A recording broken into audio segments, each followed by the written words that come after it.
The sponsor of this episode is BetterHelp. I love you guys. All you need in life is good therapy. Friends are great, but sometimes you just want to talk to a professional about what's going on. If you want to talk to somebody, try BetterHelp. You just fill out a brief questionnaire and you are matched with a licensed therapist. Plus, you can switch therapists at any point, no charge. Find your bright spot this season with BetterHelp. Visit BetterHelp.com/Neds today to get 10% off your first month. That's BetterHelp, HELP.com/Neds.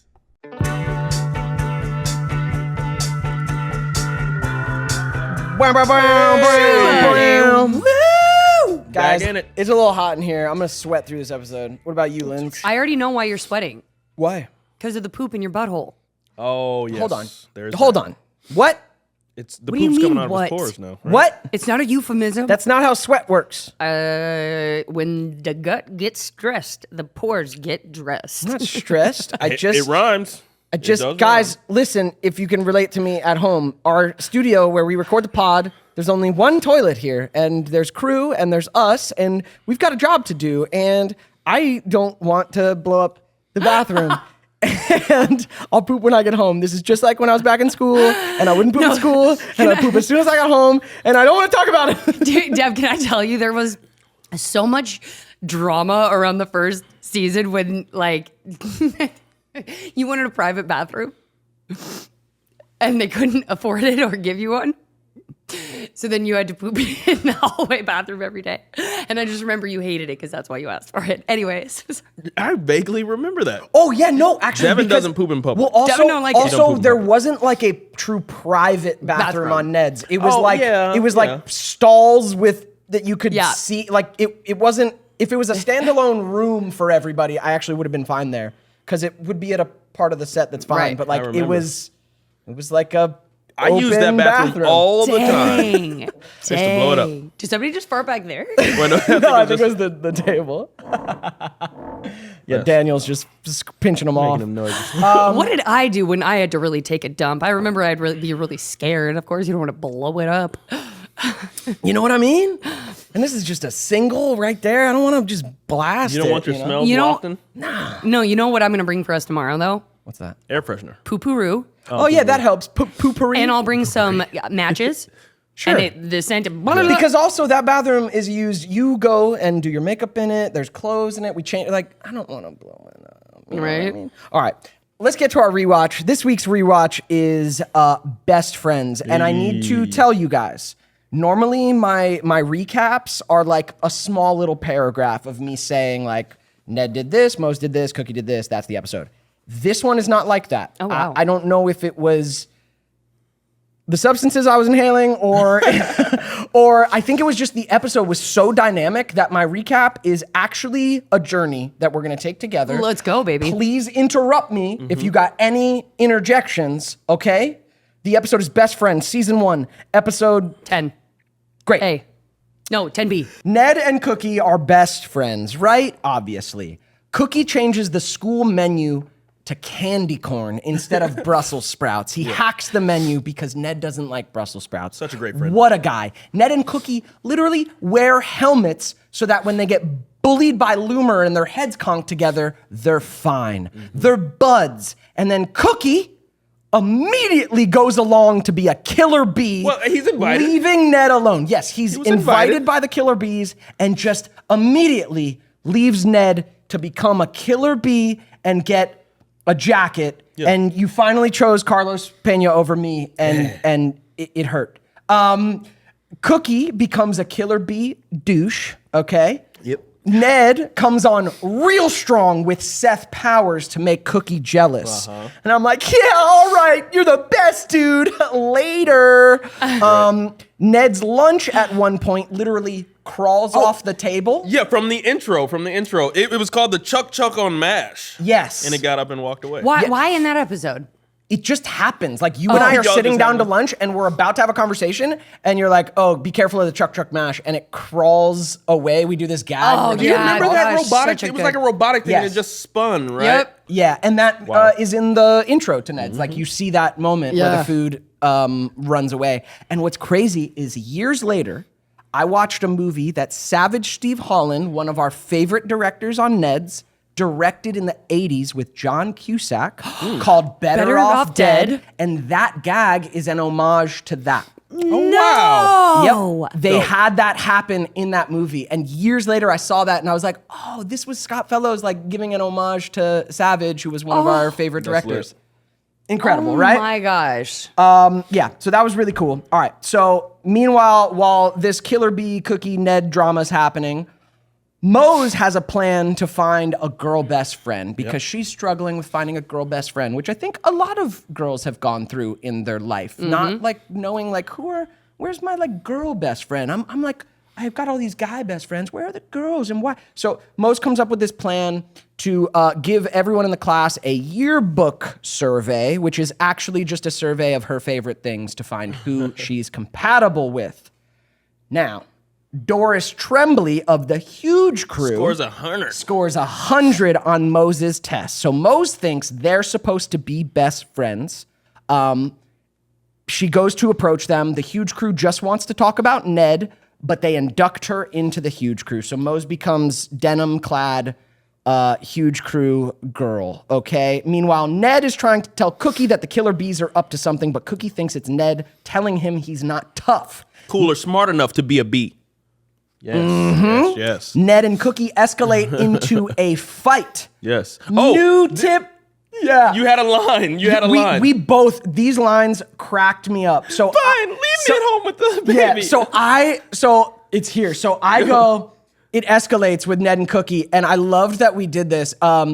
I say, new tip for the guide. Who needs you anyway? And then Cookie says, new tip for your stupid little guide. Back off, because I'm a bad man. And then we get into the spinning fight, but instead of a fight, it's really just an angry pose-off competition. Yeah.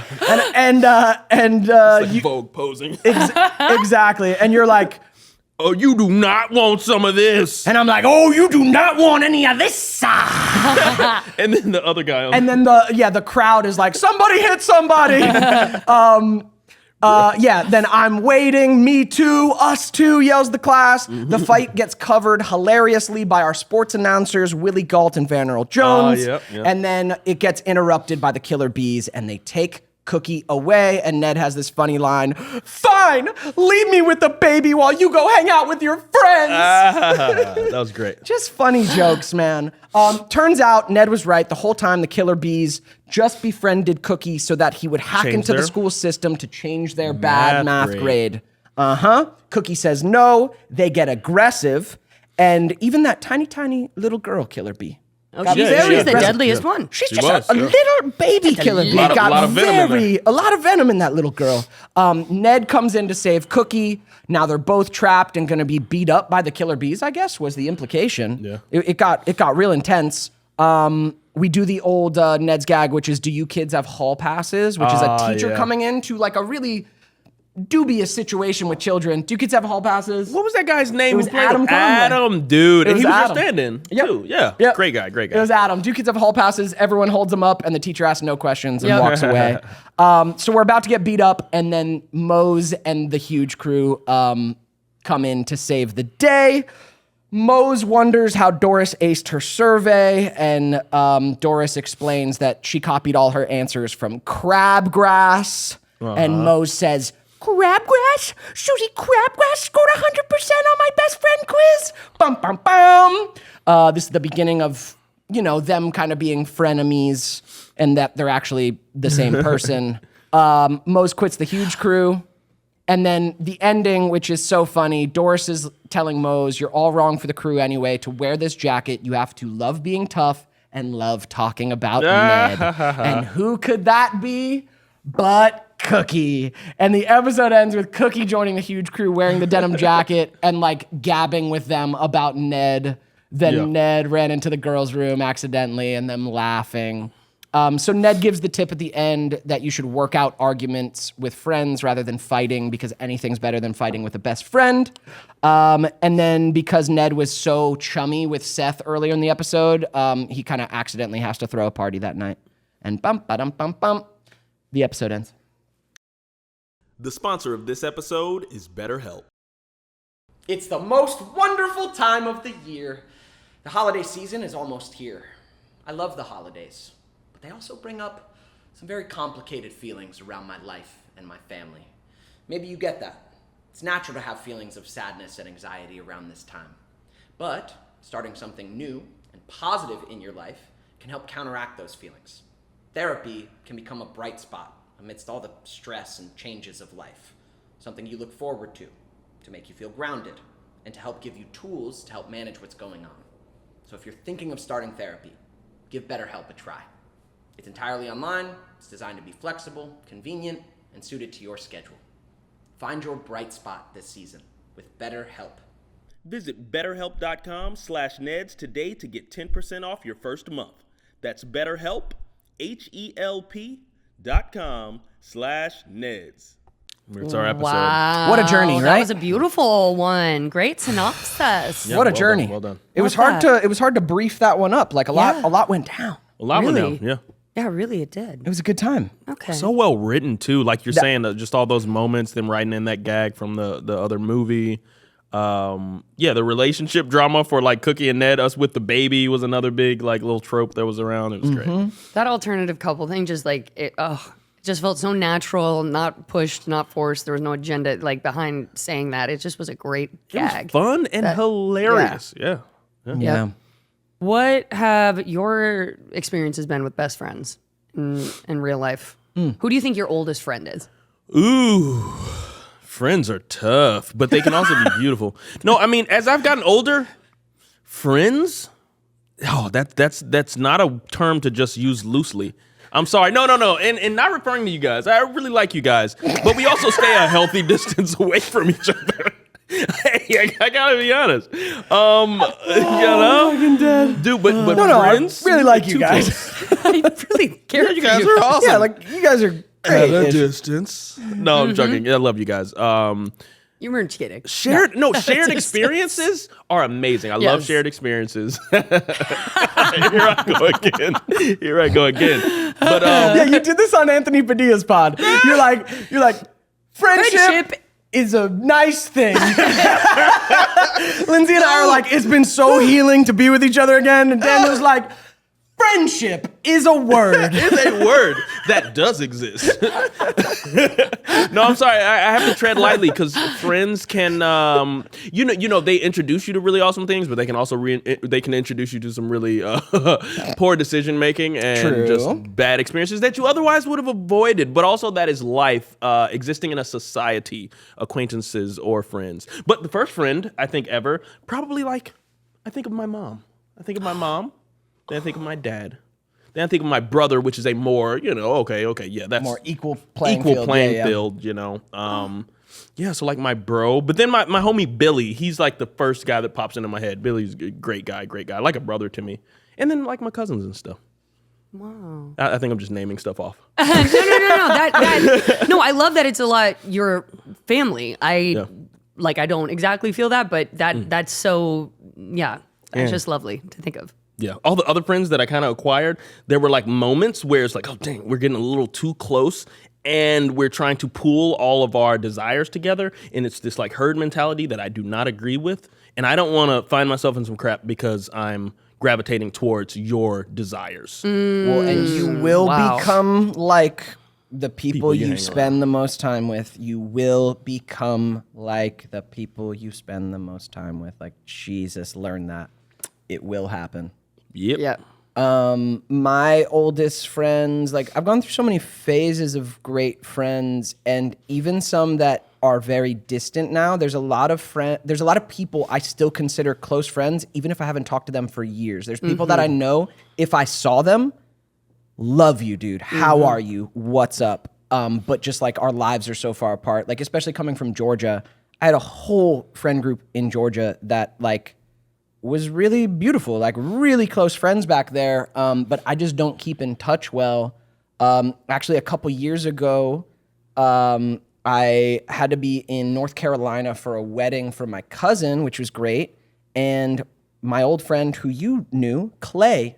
This is I one of know Clay. Yeah, this is one of my oldest friends in the world. He was my first sleepover. Our houses were back to back when I was growing up. And like I've known him since I was a baby, and we were really close even during Ned's times. Like that's why you guys know him. Like he would come out, and then we really lost touch during our 20s. Like our lives just took different things. I hadn't seen him in 10 years, and then I'm in North Carolina for this wedding, and I go to see him and stay at his house. He owns a house. He's got a kid. He's got a wife. He's got a big dog, and it was like no fucking time had passed. Like it was so beautiful to see him. And now we sort of give the occasional text, like, I'm just really bad. Like, once we're distant, like, I love you, but there's stuff in front of me that needs my energy. Right. But Clay's probably one of my oldest friends. Yeah. I made out with Clay. Yep. Yeah. I remember. I remember that. He was hot. He was hot. He is hot. Yep. And then I tried to start drum over the phone with him, like back in like that would work. It's such a funny ass mentality. But we were talking across distance. I know. You guys were like basically doing that. we had just licked the inside of each other's mouths. Yeah, exactly. God bless. God bless. Yeah. Wow. This is before good Dev. for him. Yeah. Yes. Yeah. Yeah, and before like there was like even that thing. Wait, never. But yeah, so my Georgia friends are my oldest friends, but I don't keep in touch with enough of them. I've seen a few of them like with long gaps in between, and it literally is like no time passes, and it's so beautiful. Yeah. What about you? Well, I think I've like mentioned this on pods previous, just like to have a friend, you have to be a friend. Ralph Waldo Emerson said that. And I wasn't really a friend. I wasn't friendly. I really wasn't friendly until probably 2 years ago. Yeah. When I really just cut the substances out of my life, there was still an edge to me before that. Even if I wasn't actively on drugs, there was just an edge to my friendship. It was always transaction based. It was based on like, first of all, a lot of it was based on drugs, and then second of all, a lot of it was based on like being productivity with a friend. I can't explain it, but not just like sitting there and getting to know each other, but just like doing something, doing something happen. performative, something, not just sitting and being with somebody. Yeah, right? not just space and time. And I couldn't sit and be with myself. So I feel like a lot of those relationships were just, at least for me in my mind, colored by how insecure and like off base I felt at that point, even if I didn't know that that's what the feeling was, just that constant anxiety, that BPD that was always like, whatever, underground.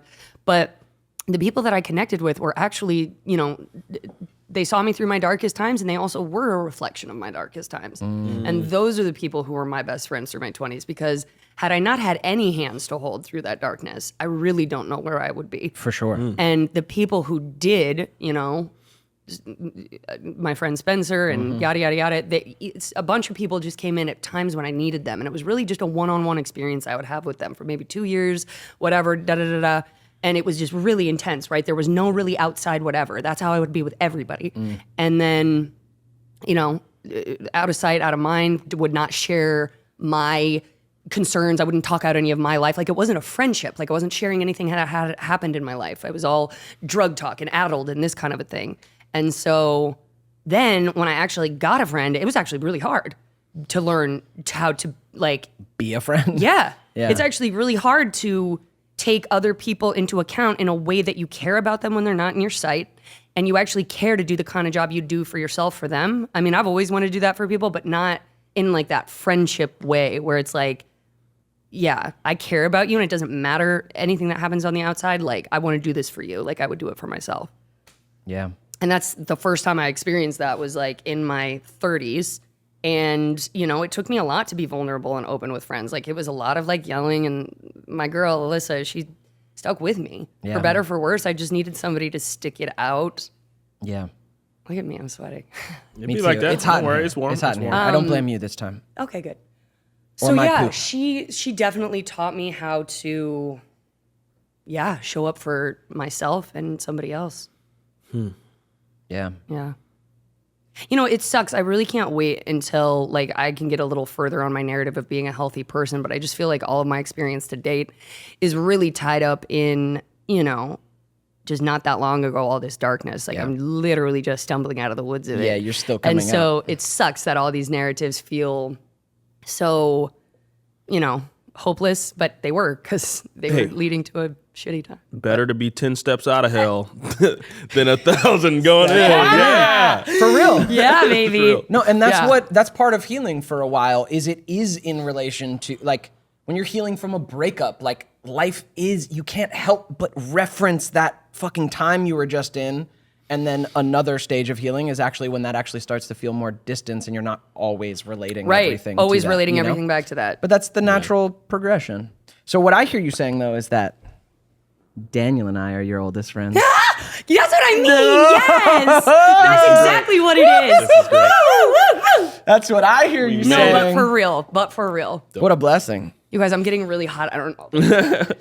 Take your time. It's because it's like 80 in here. We'll stare longingly into each other's eyes. Oh my while God. We wait for Lindsey. Don't threaten me with a good time. Mountain Dew. What do you do? Ice Uh-oh. We've inside got your something. body, right? We got something. Hey. I will.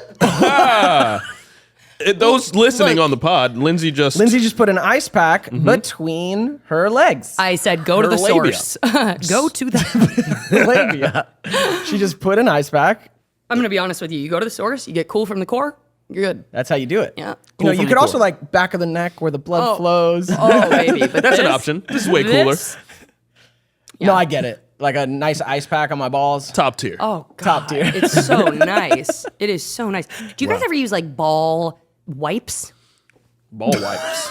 Do you guys ever You have to think like? our balls are shitting? I mean, I mean, I know that they're chafing under there. I know that they're sweating. We're sweating, not chafing.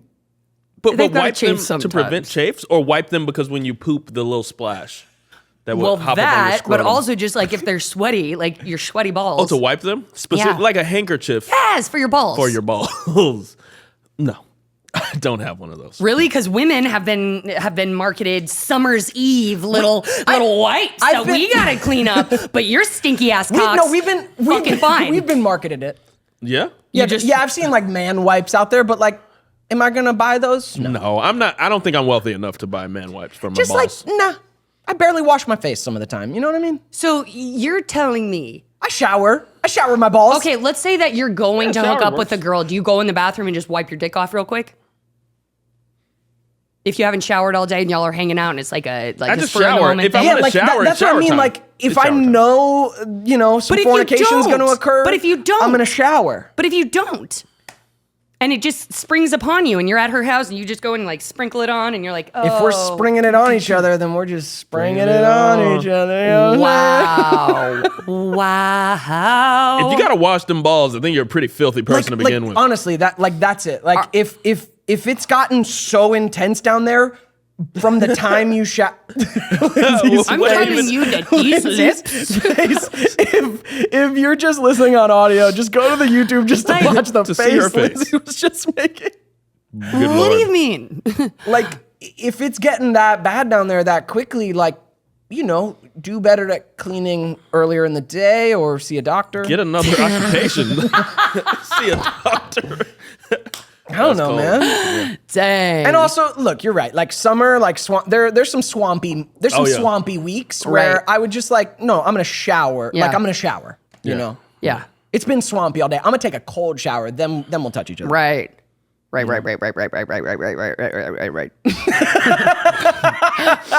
Wow. Yeah, friendship, guys. It's a wonderful thing, isn't it? Friendship.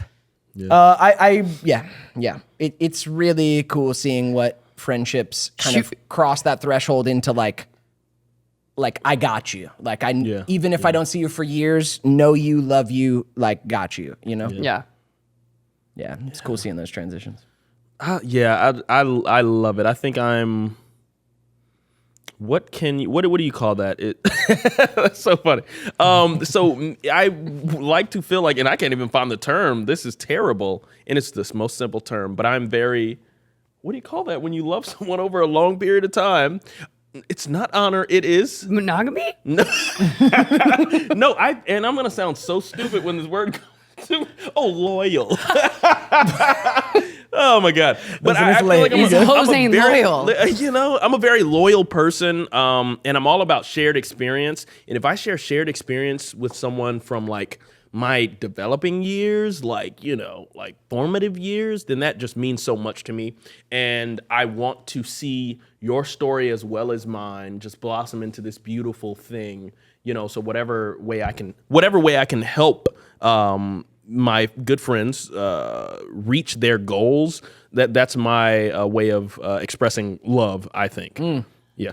They can almost do no wrong, really. I wholeheartedly agree with that. Acts of service to people who, man, I'm telling you, when I used to offer to help somebody or offer to help a friend, it was more for the reflection it would give back on me or having something to say in that moment to like be the hero, whatever. I was a real fucking shit ass person. But now when I talk to somebody or promise them something, it's truly for them. Like my joy behind the scenes at getting it done and just like doing it well for them. You know, I used to consider myself like, yeah, kind of a friendly, good person, whatever. No, that was kind of just a lot of ego trying to like save the day. Most of those plans never even really came through.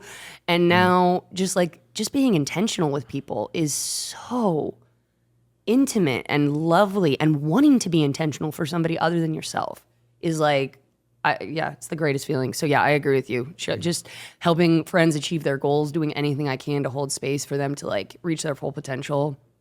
That's who I want to be. Yeah. Feels like a shared like dream almost. And Yes. I feel like I'm not dreaming it alone.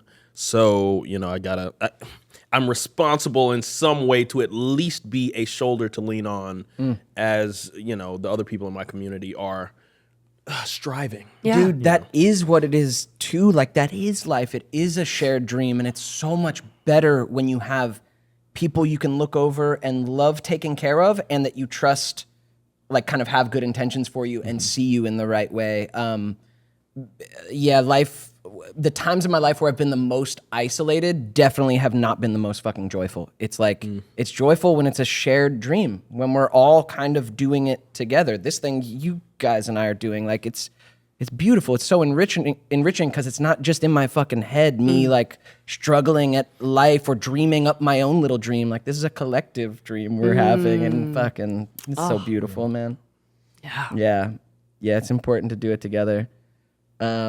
And it's been interesting, like, I think a lot of us might find friends in our teenage years or into our early 20s that, like, you think might be the people forever, and maybe they are. Beautiful if you found those friends.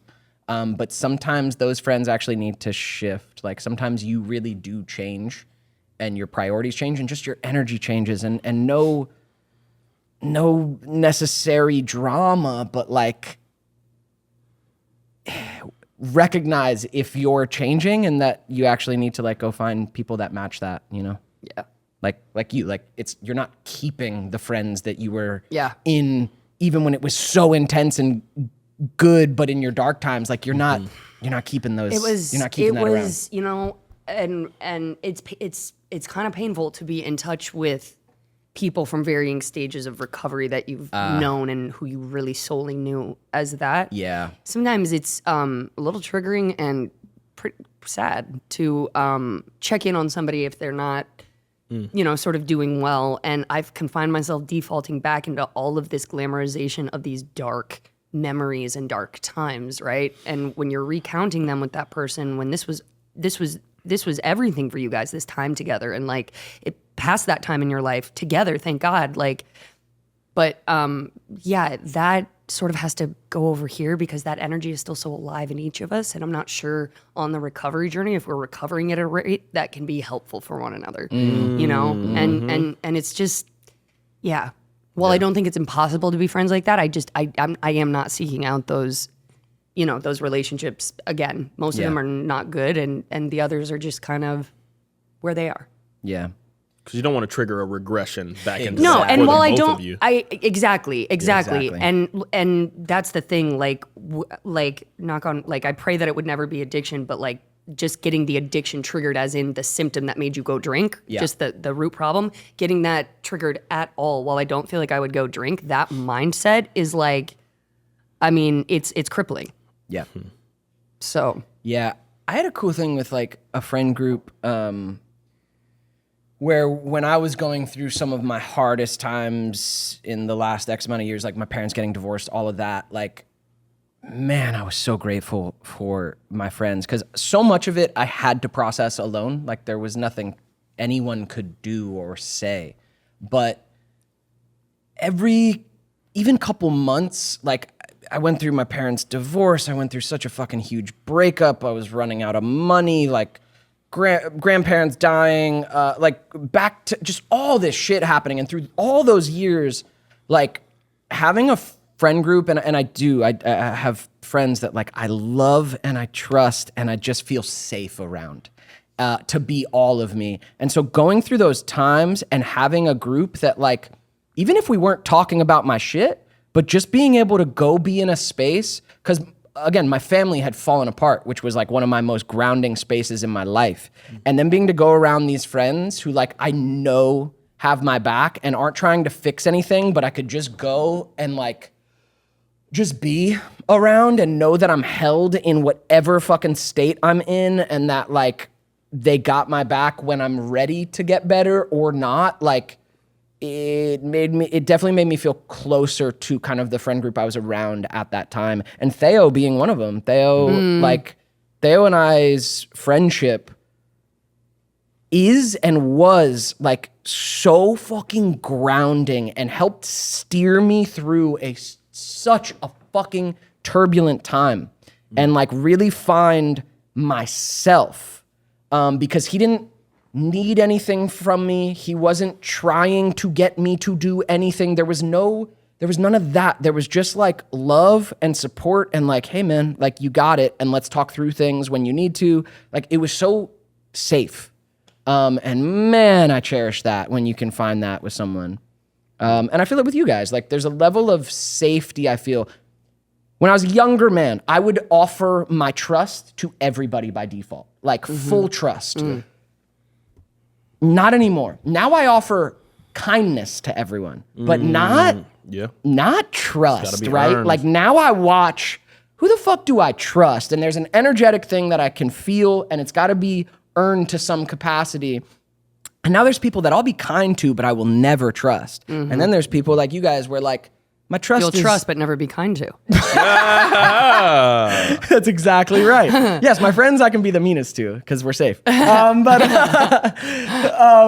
yeah, like I trust you guys so much, and like what a blessing to have so many people in my life where like I can be all aspects of myself with you guys. I can be safe. Like I feel safe energetically with you guys, and it's fucking key. Same. Yeah. I feel like I've come to you guys in the group chat with some very embarrassing and shameful feelings that I've been feeling just for a variety of reasons, whether it's comments or just feelings on an episode or XYZ, whatever, in a way that like I have never been able to talk to people before. Like, and that's just allowing myself to let you guys in and like let in what you have for me there, right? And it's like not even a second thought for me to just reach out when I just need a little support or reassurance. And I just get that from you guys in spades, and I never fail. I sometimes want to record myself because I'll be doing this, and then there is just a smile that reaches my face as we're just fucking around in the group chat, and it's so dumb, but it's just like there, and I just am so grateful. I really, really am, dude. I feel like, and I feel more connected to you. And this is a lesson for anyone at home. Like, you can process a lot on your own, and I think it's good to actually have an awareness of that. Like, I don't dump on my friends. I'll oftentimes be going through shit and not tell my friends. Anything, going through something heavy as fuck and I'm telling nobody because I'm just aware of what I don't want, my mess, I don't need to make it yours. However, there are times, like when you reach out to us in the group chat for support, like I feel closer to you because I'm so happy to just like, oh, fuck, like I feel for you and let me remind you like you're loved and you're good and like stay on track and here's what's positive. And it makes me feel closer that you've shared your vulnerability and that you've given us the capacity to support you. Real. yeah.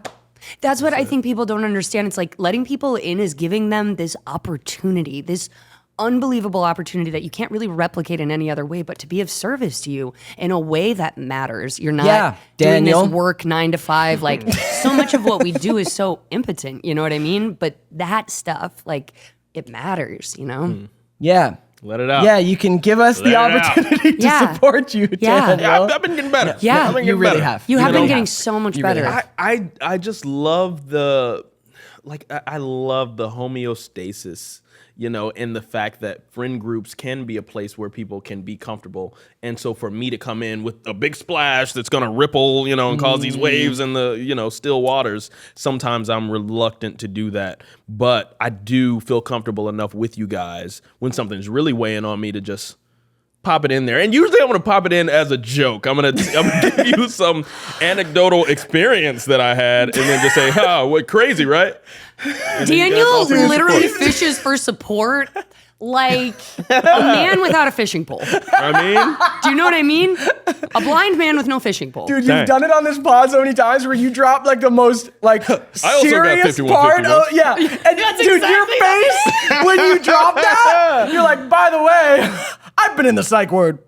judgment? Are you going to judge me? Yeah. Because it's okay if you do. I'm going to laugh. Devin is over here just like, Yeah, man. I keep it tucked away.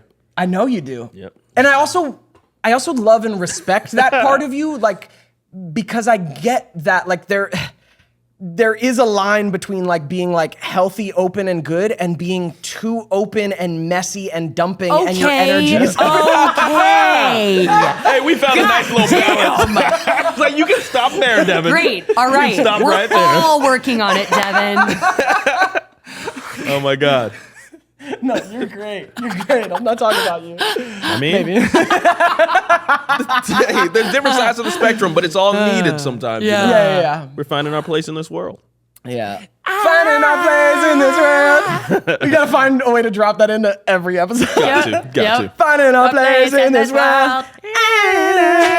Do you know how many people comment, what are they saying at that end part? And I'm like, I have no fucking idea. It's in that part, so you go, finding our way in this world.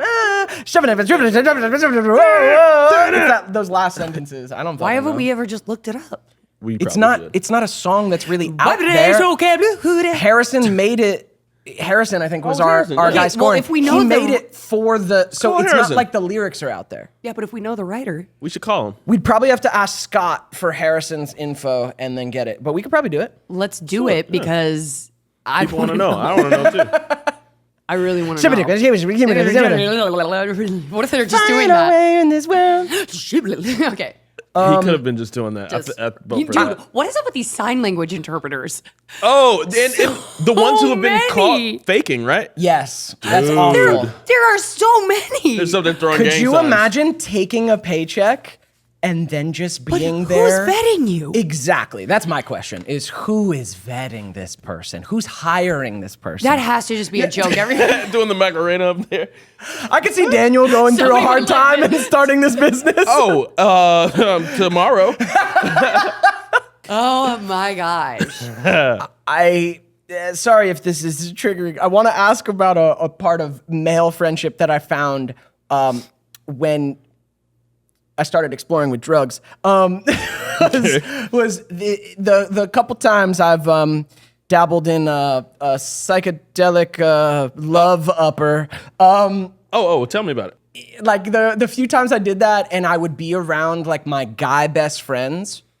What a beautiful thing, because we would just say things to each other that it's not like we were holding back. It's not like my best friends and I didn't know we loved each other. It's not like that was unexpressed, but all of a sudden, all that serotonin is flooding your body. I've got to tell you this. Literally, like, bro, I've got to tell you how much you fucking mean to me, brother. Like, and then this just like pouring of love into each other. It was so gorgeous. And I haven't done that in a very long time, but what beautiful experiences that opened my capacity for love, even sober. Like my capacity for love was changed from those experiences because just it was all felt. Like, oh my God, I must tell you. Like, and especially with like heterosexual guy friends, you know, like you just wouldn't.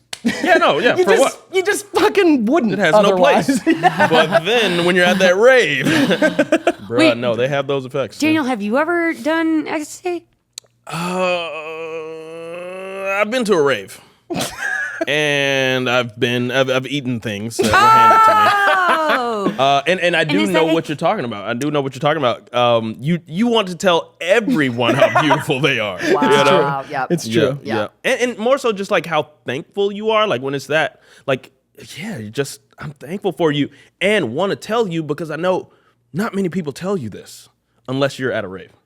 You know? Right, I like felt there's you a deserve level, to know. Yeah, there's a level of acknowledgement you like have to give that you just wouldn't otherwise. Yeah. And it actually is really fucking beautiful. Yeah. And granted, guys at home, be careful. Like, listen, for real, be careful with the shit.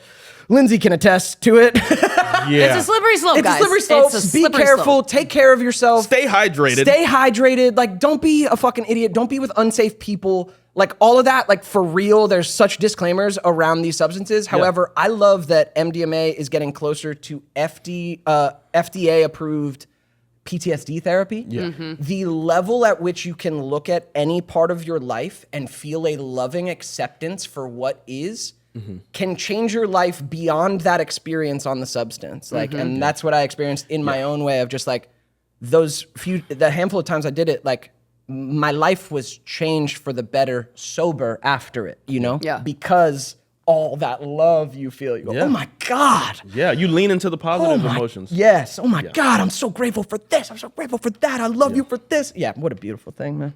Yeah, man. Yeah, I know that literally changed like some of my male friendships for the better. Like, oh my God. Because we have so many societal like hangups where we, for whatever reason, feel shame around sharing these observations that are out there. It's like, why not? Why not share that, with another person? But I will, on record on this pod, say, don't take any type of drugs at these parties. I'm just saying that. I know you're gonna do your own thing, but don't. It can be dangerous. Yeah. FDA approval, that's great. Let a doctor prescribe it. That's what you heard from me. Yeah, yeah, that's what you heard from all of us. Oh, okay, yeah. That's what I'm gonna say Cause on record. Because those really, come downs are a real thing. Yep.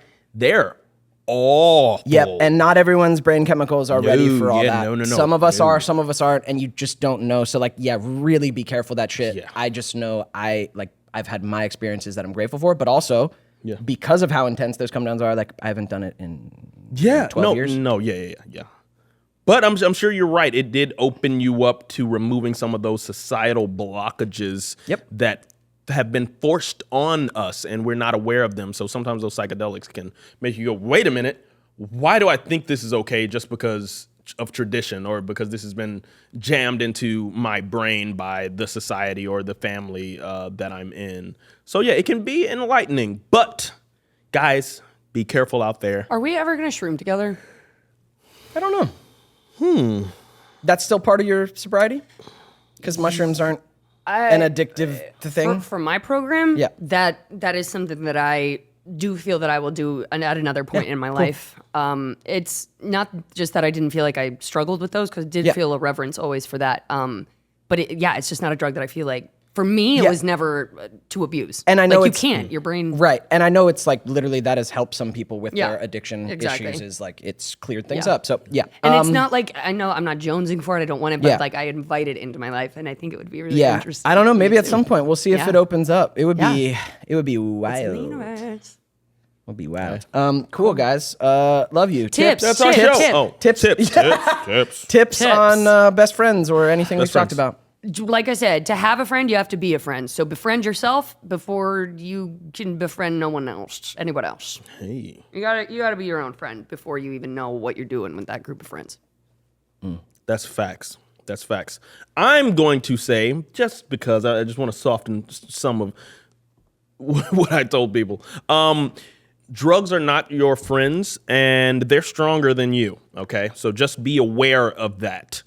Don't think you're going to be able to hop on that ride and be the conductor. You're not the conductor. When you dive in, you're at the 100%, whim. yeah. You're at the whim of the drug. And here's the deal. It switches real quick. It goes from you choosing it to it choosing you overnight. You don't even know which time it was that it happened. But then it's just like that. So Be strong. I am going to say my tip for friendship. Hey.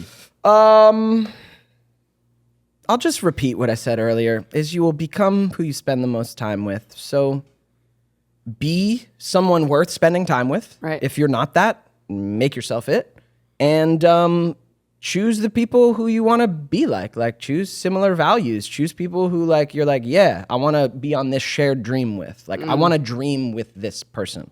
I want to look over when I'm doing my thing and they're doing their thing, and I'm stoked to see that person. Bud. Hey, bud. Exactly. Cool. I love you guys. That's Love a you guys. podcast. Thanks for listening. Go hug your best friend. Hit us up in the comments. Let us know your experiences with friendship. Hey. Smash that subscribe button if you haven't. Give us a review. Give us a follow. And join our Patreon if you want more from us. Love you guys. This ice pack is everything. It's still cool. It's been in between. It's been in your my vagine, huh? legs. Yeah. Feels so nice. You can sell that on eBay for millions. Maybe a couple. See ya. Peace. Yeah.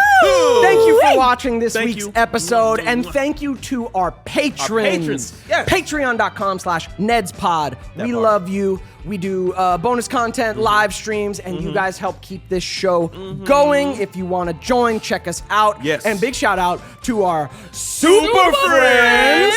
Hey. Put a super friends dance. A Super friends dance. A Super friends dance. And a big shout out to our super duper Super friends. duper friends. Okay, we starting out with legendary XAK. And we got Rebecca Saletti. Let's go, Becca.